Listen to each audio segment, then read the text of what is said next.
When you fail or when you keep hitting roadblocks, what do? How many times are you supposed to get back up again and keep going? What's the number? Let's talk about it.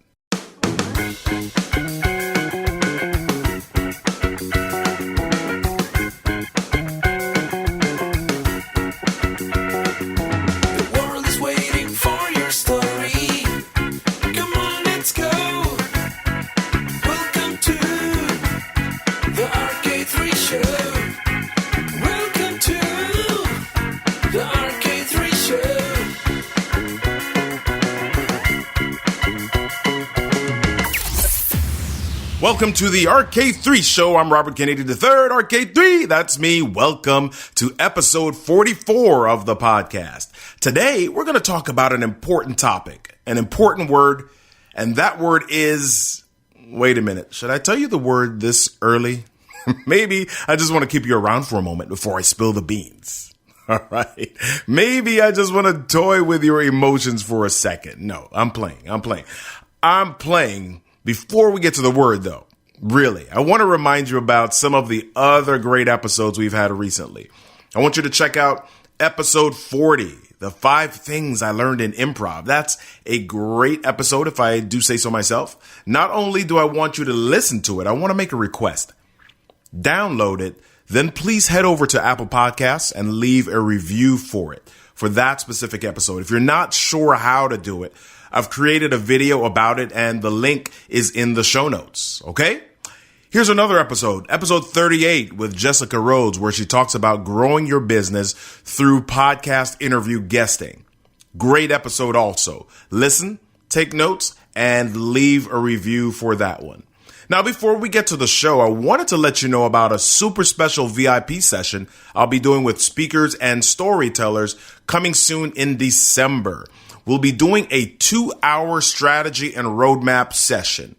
If you want to build out your entire speaking strategy, know how to book gigs, how to get moving, how to really rock out your 2020 from the stage, then you'll want to get into this session. The cost is $97 and there are only a few spots available. So head over to your2020roadmap.com to grab your spot today. That's right. Head over to your2020roadmap.com to grab your spot. Okay, here's the word.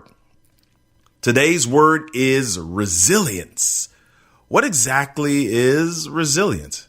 Well, it's kind of like a rubber band. It's that snap back, bounce back factor. Have you ever had the experience of a child? They don't know how to walk fully yet. They're just grabbing onto your leg and they're tugging on it and they want to play with you, and you move away and they fall. And no matter how many times they fall, they try to get back up and grab onto your leg, and they're smiling because they want to play. They want to do something different, and they keep coming back because they want to do something better. And that shows up in failure too. There are some individuals who, no matter how many failures they experience, they keep on pushing and coming back because they're committed to something greater. Now, this doesn't only show up in some individuals. It also shows up in organizations.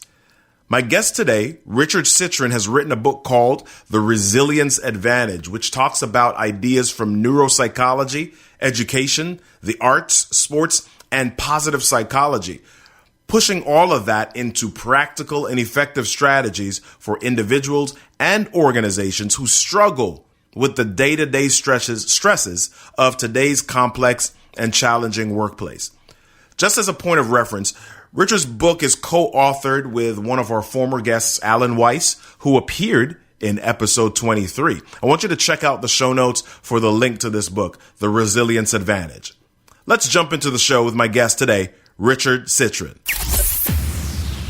My guest today, Richard Citrin. He's got an alphabet soup of letters, Ph.D., MBA, LMNOP. He's got it all. He's ready to share what he knows on leadership, on resilience, on just being tough as nails and how you can make it to success. Richard, how are you doing today, my friend? I am doing great, Robert. Thank you for having me on. I'm excited to be here.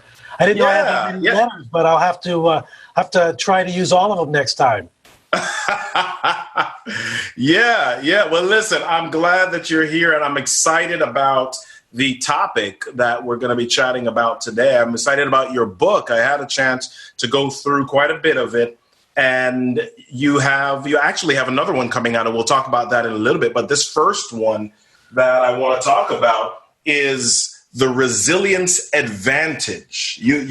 What made you want to write a book about resilience? What made you think this was important enough for you to write about? Well, I'm a psychologist by training. And for many years, I'd been telling people and talking to people about how they can better manage their stress. Mm-hmm. And one day I realized, Robert, that we don't manage stress. Stress manages us. Wow. Stress, it's like gravity. When you drop a pen, it falls to the floor. That's gravity. Uh-huh. When you have a stress reaction to some event outside, that's a biological reaction. You don't control that. If somebody cuts you off on the highway, your heart rate starts racing, you get angry, you get flustered. You don't control that reaction. That reaction is biological. It's a survival mechanism. Right. The body is saying, whoa, I'm in danger. Let's get ready for that danger. It pumps out these different hormones, and it gets ready to jump right into the action. And what I discovered was that we also have a built-in system that helps us recover from that quickly. And that reaction, that built-in response system, is called resilience. And what got me started on it, let me just share this story very quickly. What got me started on it professionally was 9/11. And 9/11 was actually the dawn of the modern resilience period. And that's why you hear so much about resilience. After 9/11, the government started to recognize that we can't control big, dangerous events from happening. We have to instead be prepared for them and be ready to recover quickly. And really, all these things we've seen about how government responds to hurricanes, even these recent ones that have happened, or natural tragedies that happen, it's the government means we have all these supplies set aside, ready to go. So in case of those events, we can respond to them. That's resilience. That's building a resilience approach into how we deal with these difficulties. And that got me hooked when I began to see how well many people dealt with these kinds of situations, even after 9/11. Wow. So in the book, you talk about stress. And when we hear the word stress, if I go to the doctor and the doctor says I'm stressed, immediately I'm thinking about that as a negative thing. And most people think about stress as negative, but you frame it as a neutral event in your book. Tell us about why you call it neutral, and then why do people maybe think about it as negative more often than not?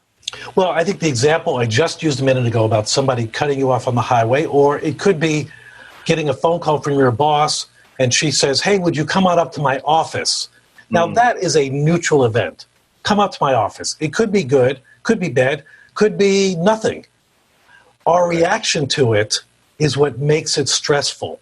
Mm-hmm. So if you feel like you haven't been working very attentively and your boss is calling you on the carpet, you're going to get scared. If, however, you've been working really hard and your boss had mentioned to you 6 months ago about a possible promotion, you might start to get really excited. Right. So how we think of it in our head is what makes the difference. And the reason we often have a negative reaction is because of this survival mechanism.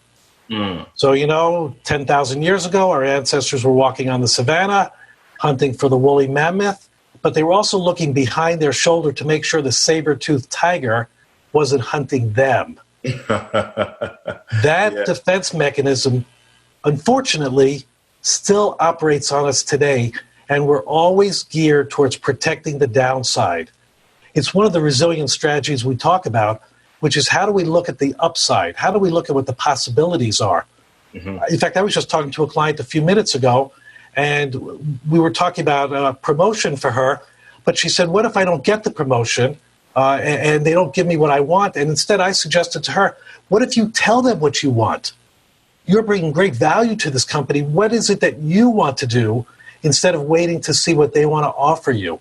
Wow. So we begin to change our thinking around focusing more on the positive way of thinking around addressing these stressful issues. It's more than just positive thinking. It's really about creating positive ideas that we can generate and use in the workplace and in our life, quite honestly. I love that. One of the things that you said that resonated just now was talking about if you know that you're working hard, you almost expect the promotion. So that's excitement. And that says to me that there's almost some pre-work, some conditioning that goes into the stress that we feel beforehand. So there's a story that you tell in your book that speaks to this. And you talk about a speaker, and I like speakers because we have a lot of speakers on the show. Right. And you tell the story of a speaker who had their projector bulb blow out during a presentation. So that's one of those things that happens on the spur of the moment. And you're talking about we feel danger from things that happen on the spur of the moment. How can I survive? What are 2 or 3 things that I can do to survive the unexpected stress or a moment like this? In my definition of resilience, I expand the definition so it's more than just bouncing back, which is what most people think about as resilience, to say that resilience is also about how we prepare for stress, how we anticipate it, how we deal with it when it's actually happening. I call it navigation. And the third aspect is bouncing back, or even better, bouncing forward in situations. And one of the ways we do this in the preparation phase, for example, is to think about what the minimum thing that can happen, what the maximum thing that can happen, and what the unexpected thing could happen. Or what the expected thing could happen. What do we expect to happen in a situation? In this case, with this person who was a client of mine, actually, and I was attending a keynote that they did, as you said, the light bulb projector went out. And, we had talked a lot about how you navigate difficult situations. And part of that is being mindful, being present to the moment. When people talk about doing meditation and mindfulness exercises, it's not about doing the meditation. It's about being in the moment. So you were telling me just a minute ago before we started that you spent the weekend with your kids chauffeuring them around, no doubt, to watching baseball and soccer and every other sport this weekend. And one of the things that's great about being a parent when you watch your kids is you really enjoy the moment of watching them on the field, seeing the effort they make. Every parent has that proud moment, hopefully lots of times, and it's about being in the moment and seeing how they perform in those different kinds of situations. So we have experiences about being in the moment. We need to practice those even more. With this person on the stage, he went ahead and made a few jokes about not paying his Staples bill for getting the light bulb working properly. But then what he did was he essentially forgot about his PowerPoint. He put it aside. And this was a sales presentation that he was talking about. And what he did was he just started telling stories about customers. Just telling stories about where their challenges were, where their opportunities were, how he thought they should approach it, what he did to help them reach their business goals. And by the end of the afternoon, while his PowerPoint had been informative, his off-the-cuff presentation had been influential. It had been persuasive.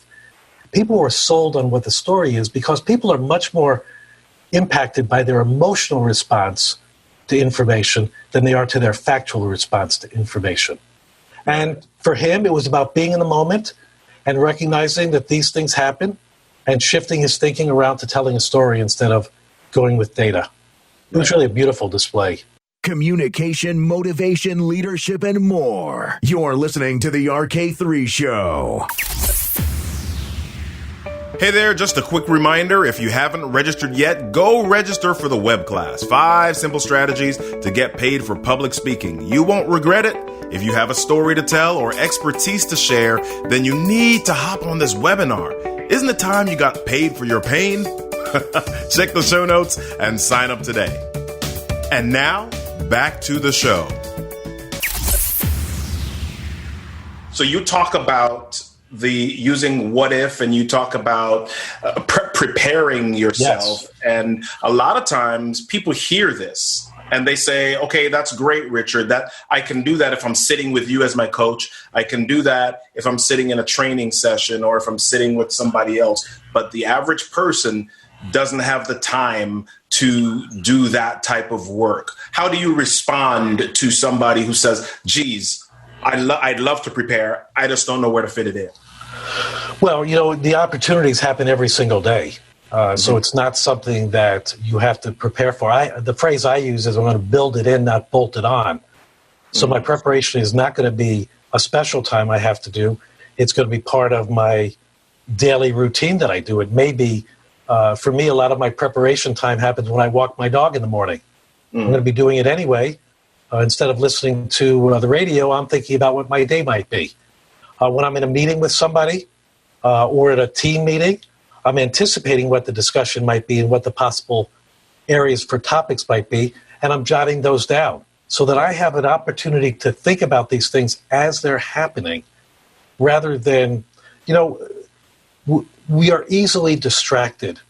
We have so many distractions, and when you watch people, I was in a meeting this morning with people on a board of directors, and while several of their colleagues were speaking, people were on their phone checking their messages, which is fine. I have no judgment about that. It's just that they're not being in the moment. And so when the conversation came around the topic that we were discussing, they couldn't speak intelligently about it. So when you're in the moment, when you're with somebody, be respectful and be with that person. We get easily distracted, particularly today, because our technology is so addictive that it creates these easily distracted moments. We talk about it in terms of driving. We probably should have, distractions in meetings as not being something that we really want to encourage or allow. And some of my clients have a rule against, using devices in meetings because you want people to be present in the moment when they're there. Right. So one of the things that you're just mentioning is, as a leader these days, it's like you're competing against so many different things, and leaders themselves are distracted quite often. You've got this new project coming out called Strategy-Driven Leadership, the playbook for developing your next generation of leaders. What do you see that next generation of leaders looking like? Well, I think it's what they're looking for is really the key question, and if you Google key leadership traits, you will get 25 or 30 key leadership traits, everything from, honesty, integrity, being a good communicator, being accountable, making good decisions. All of those things are important. Right. But the difference for us in this book is that we want leadership skills and the development of leaders to be tied to the business strategy. That's our big difference. Because the business strategy may change from time to time. You're a speaker, you're a coach, you're a podcaster.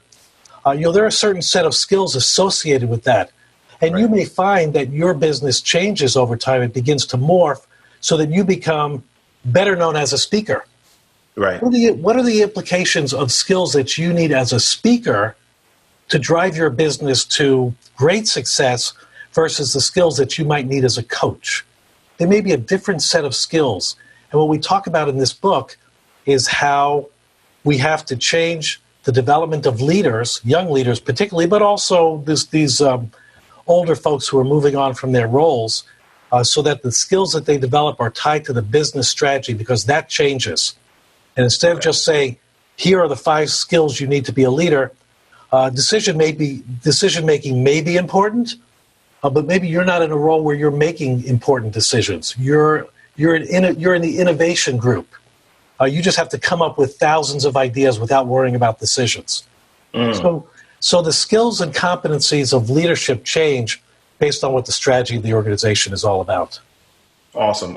So we've been talking about preparation all of this time as well. So I'm an emerging leader, or I'm aspiring to be in leadership. What is something that I can be doing to prepare myself for that role? Well, the most important thing you can be doing is looking at skill development around your leadership.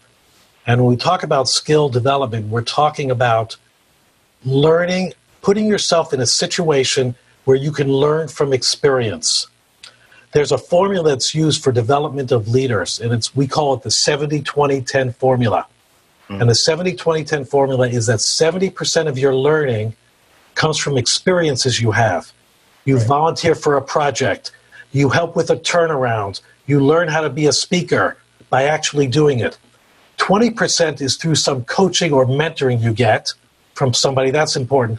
And only 10%, just 10%, Robert, comes from taking a class or going to a conference. Wow. And I'm always blown away when I go into an organization and I speak to young leaders about what their development experience is this year. And they said, yeah, my boss is sending me to a conference. Great. That's the 10%. Where's the other 80%?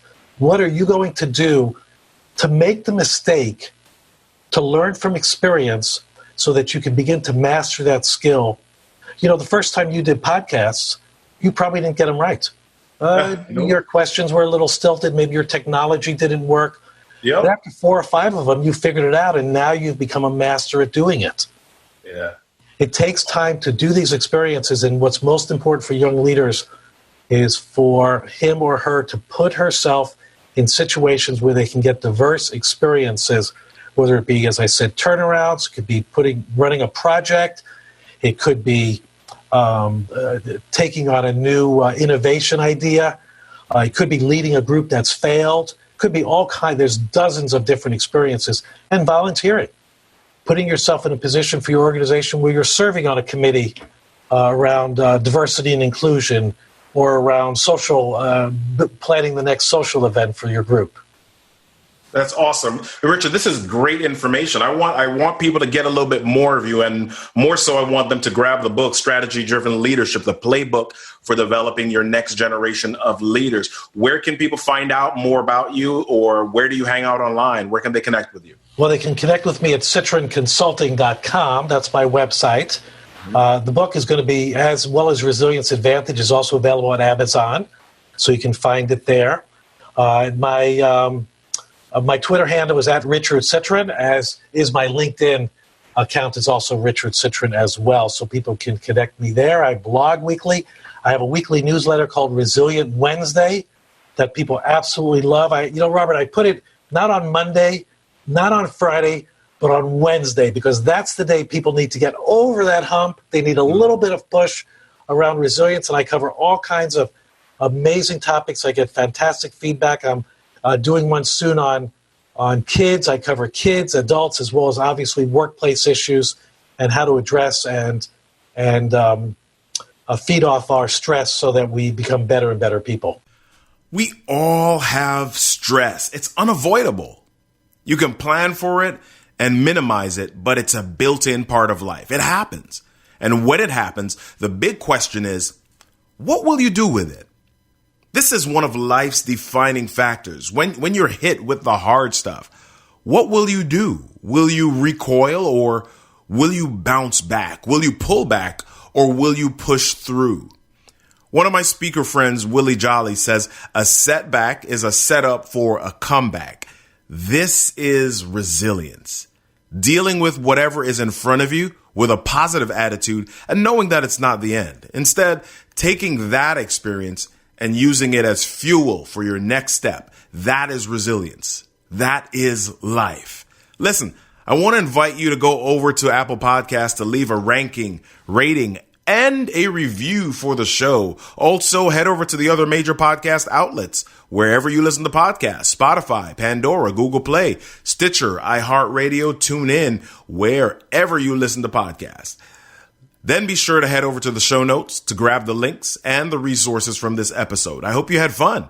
I really do. I hope you had fun today, and I hope you learned something. Most of all, I hope you were compelled to jump out of your comfort zone and share your story. If I can be helpful with that process, let me know by hopping over to robertkennedy3.com, or just leave me a message at robertkennedy3.com/voicemail. Hey, y'all, don't forget, everything that happens to you in life is your stuff is your story, and your story deserves a stage. I'm Robert Kennedy III, RK3, and you've been listening to The